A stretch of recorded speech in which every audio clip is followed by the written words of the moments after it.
అంశాలను గ్రహింపకపోతే ఒక అపొస్తలుల కార్యం 19 అధ్యాయము 1 నుంచి 6 వరకు మనం చదువుదాం. అపొస్తలుల కార్యం 19 అధ్యాయము 1 నుంచి 6 వరకు చదువుదాం.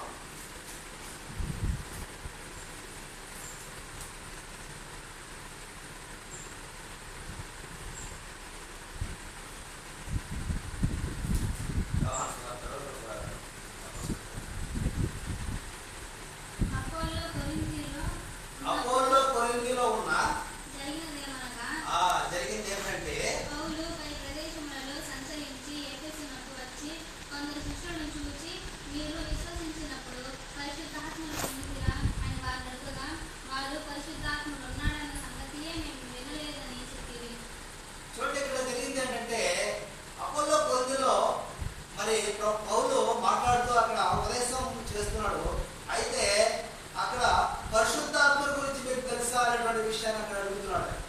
పరిశుద్ధాత్మ అంటే ఏమిటి అనేటువంటి, పరిశుద్ధాత్మ ఉందా అనేటువంటి విషయాన్ని అడిగినప్పుడు ఆ పరిశుద్ధాత్మని మాటే మాకు తెలియదు, పరిశుద్ధాత్మని మాటే మాకు తెలియదు, మేము ఎప్పుడు పరిశుద్ధాత్మ గురించి వినలేదు అని చెప్పేశాడు. అయితే ఆయన మాట్లాడుతూ ఏం చెప్తున్నాడంటే,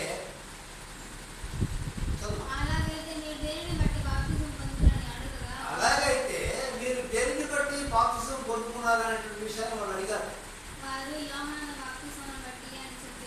అప్పుడు ఏం చెప్తారంటే, యోహాను బాప్తిసం మాత్రమే తీసుకున్నానని చెప్పాడు.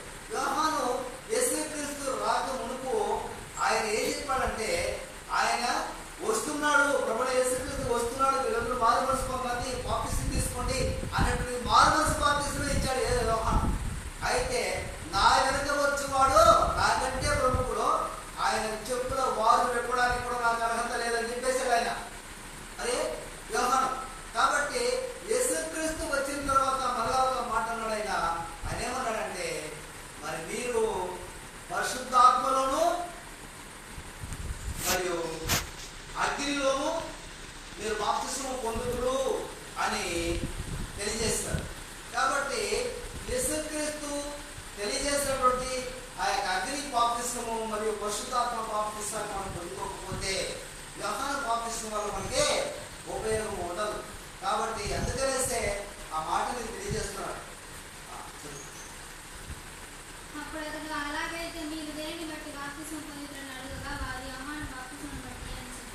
కాబట్టి యోహాను బాప్తిస్మాన్ని గురించి అని చెప్పారు. యోహాను బాప్తిస్మము యేసుక్రీస్తు ఇచ్చిన బాప్తిస్మానికి తేడా ఉంది. వాళ్ళు మారు మనసు మాత్రమే తెలియజేస్తారు. వీళ్ళు పాపక్షమాపణ మరియు పరిశుద్ధాత్మ వరాన్ని పొందుకోవడం అనేటువంటి విషయాన్ని కూడా వీళ్ళు తెలియజేస్తారు. కాబట్టి పాపక్షమాపణ మరియు మారు మనసుతో పాటు పాపక్షమాపణ కలగాలి, తర్వాత పరిశుద్ధాత్మ వరం కూడా రావాలి అనేటువంటి విషయాన్ని ఇక్కడ మనం తెలియజేస్తున్నాం.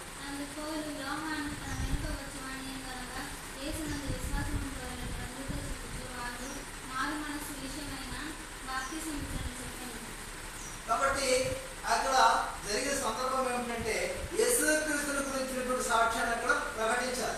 అప్పుడు మారు మనసు బాప్తిసం వల్ల మరి పాపక్షమాపణ బాప్తిసం వారు మరలా వారు తీసుకున్నటువంటి విషయాన్ని మనం చూస్తున్నాం. కాబట్టి ఒకసారి బాప్తిసం తీసుకున్నా కానీ ఆ బాప్తిసంలో వాళ్ళు ఎందుకు బాప్తిసం తీసుకోవాలి ఏమిటి అనేటువంటి విషయాన్ని తెలుసుకోకుండా బాప్తిసం తీసుకుంటే వాళ్ళకి పాపక్షమాపణ లేదు, పరలోకం లేదు.